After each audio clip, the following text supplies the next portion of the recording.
Have you felt alone? Have you felt sad? Depressed? Have you just wanted to eat your feelings? I've been there. I had a husband that dealt with a 4-year battle of bone cancer before he passed away. Being a caregiver with 2 businesses and 3 kids, I found myself in a place I did not want to be. I was depressed. I looked in the mirror and I didn't like what I saw. I was sad and scared. I didn't know how much longer I would want to live in this emotional space and place that I was in. Clint's cancer came back when our 3rd baby was 8 months old. And I always used to tell myself, hey, you just had a baby. Don't stress out. It's okay. You have time to lose your baby weight. And I remember it being Wyatt was about a year and a half probably. I'd been, Clint had 2 or 3 surgeries, experimental chemos. I'm again trying to run a business, take care of a husband and my children. And I remember pushing Wyatt in the grocery store in my cart and thinking to myself, oh, it's okay. You just had a baby. Don't worry, you have time. And I looked there and my baby's a year and a half and I'm just like, I am not happy with myself. I don't like myself. I didn't like how I felt and looked. Also, I know you moms can relate. You know how we think, hey, we look pretty okay. And then my niece brought over a picture that she'd taken of my sweet, beautiful little family. And Niska was turning 8 and it was like a baptism picture. And there I was, instead of looking at this beautiful family of mine, was staring me in the face was myself. And I looked at that picture and I was horrified. Is that really what I look like? You know the picture I'm talking about. Like, you want to take that and burn it and hide it and stick it in the deep, dark crevice of nowhere land that no one will ever find and see? That's what that picture was for me. And to me, that was a turning point. I looked at that photo and I was like, oh no, oh no. I hated myself. And I could feel that miserableness exuding and permeating into my life and affecting my relationships with others too. And I could see that and I didn't like it. Going through hard, sad times, I had this protocol. I'm a list girl. Are you a list person? I love to make a list and I love to check it off. Like, there's something so gratifying, right? About checking something off. I don't know. I love it. So I have a sad protocol list. Here's my sad protocol list. 1, eat a shake and onion rings. 2, after eating my shake and onion rings, I cry myself to sleep. 3, if that didn't work, buy myself a new lipstick. But as I sat there looking at that photo, I knew I had to change my list. And I knew I couldn't do that myself. So I started praying. Heavenly Father, I do not like my life. I'm miserable, I'm depressed, I'm sad. What can I do? And the answer I got as I went to the scriptures was this. In the Book of Mormon, 2 Nephi, chapter 32, verse 3, it says, feast upon the words of Christ, for behold, the words of Christ will tell you all things that you should do. After reading that, it kind of hit me, like deep in my soul. It's like, God knows how to help me. So I started continuing to read the scriptures, go to my knees in prayer, and I felt like the answer that God sent me was, you need to work out 5 days a week. That's hard to hear, okay? And I was like, how can I fit this in my life? That's hard. How can I do this? But as I was reading, God answered my question. So in the Book of Mormon, 1 Nephi, chapter 3, verse 7, he says, I will go and do the things which the Lord hath commanded, for I know that the Lord giveth no commandments unto the children of men, save he shall prepare a way for them, that they may accomplish the thing which he commandeth them. So I knew if God gave me that answer, I needed to work out 5 days a week, he was going to make it possible. So I sat and powwowed with Clint and said, hey, poured out my heart and my guts. This is what I feel I need to do. Can you support me? And he was like, absolutely. How about we do it? I'm not a morning person. I do not like to get up early at all. So he sat and said, okay, Kamille, at 5 o'clock, go ahead and go to any class you want at the gym. 5 p.m., grab a girlfriend, which I did, which I'm so glad he encouraged me to get a friend, a buddy. And I started going at 5 o'clock, 5 days a week. After about 3 months, my brother Jeremy was like, hey, Kamille, do you want to sign up for a half marathon with me in 3 months? And I was like,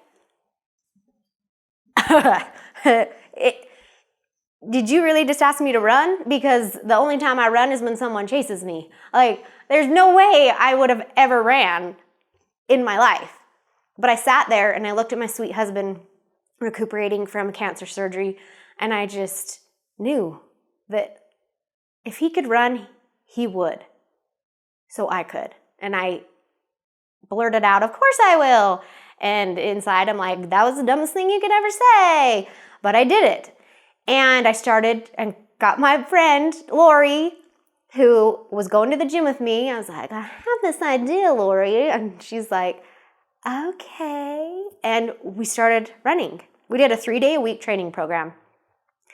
And I felt like as I was working out, God knew that helps balance your life. Not only is it scientifically proven to release endorphins, which make you happier, to help bring balance to your life, it also helped balance my spirit and my mental health. I know that God knew that would help me in my life. And he gave me the plan and helped me accomplish that. But I had to do it. I had to show up. I had to get a buddy. I had to get all sweaty. I had to go to the gym. I had to run around. But I felt a lot better. After those 6 months, I had lost 20 pounds. And I ran that half marathon. And before that, I never even ran 3 miles in my life. But I ran 13.1 miles. And Clint made me a playlist. And I rocked and rolled and I laughed and I sung and I ran and I cried. And I crossed the finish line. And I crossed and I cried because I did it. I cried because I had a body that's healthy enough to do it. I crossed that finish line and I cried because Clint couldn't do it himself, even if he wanted to. And I was so deeply grateful at that moment for what God did for me, what God answered my prayer. He cared that I was miserable and depressed. And he cared to give me a plan, and I had to show up and follow it. It wasn't easy, but like I read, God said, I will give you the strength. I will give you that determination to go and do what I asked. It took continual daily prayer of me putting forth the effort. But little by little, once you get into the swing of things and you're working out, it's easier. And it's easier to do once you get going, once that ball gets rolling. And so that is my experience of what's helped me. And so I had to update my SAD protocol list. So my new SAD protocol list is 1, feast on the words of Christ. When you're sad, turn to the Bible. There's so many experiences of people that have been in the depths of despair that have found peace, comfort, strength, and direction from our Savior, Jesus Christ. Number 2, pray. And number 3, which always works for me, buy lipstick. Because I love lipstick. I love makeup, and it always makes me happy. Like, Sephora is my happy place. And there's just something that feels so good about looking good on the outside. It makes me feel good on the inside. God cares about us. God cares that you're depressed and you're dealing with anxiety. And sometimes you need to go get help, mental help. So fast forward, I got remarried. I was married for 3 years and then divorced. And through 2 of those 3 years, it was rough. And marriage counseling, and I know that God answers prayers, and I knew from previous experiences He helps with anxiety and depression, but I have had to go to a doctor and get medical help. I would wake up in the night, and as soon as I would open my eyes, my heart would be pounding, like do, and I couldn't sleep. Like I knew no amount of, and I was working out, I was reading my scriptures, like no amount of what I could do could help my mental state at that point.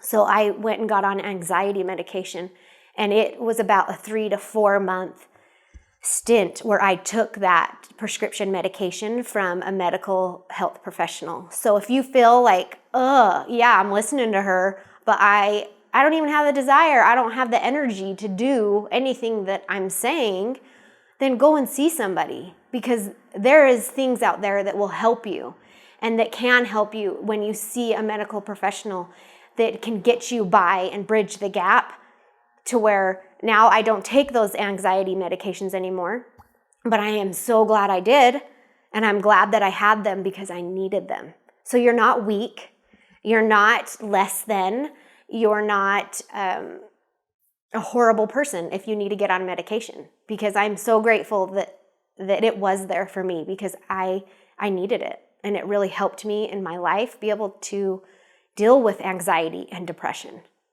And I know that it's hard sometimes. I know that it's hard lots of times, especially as a mom. We have to take care of ourselves, plus we have to take care of other people. Physically, mentally, emotionally.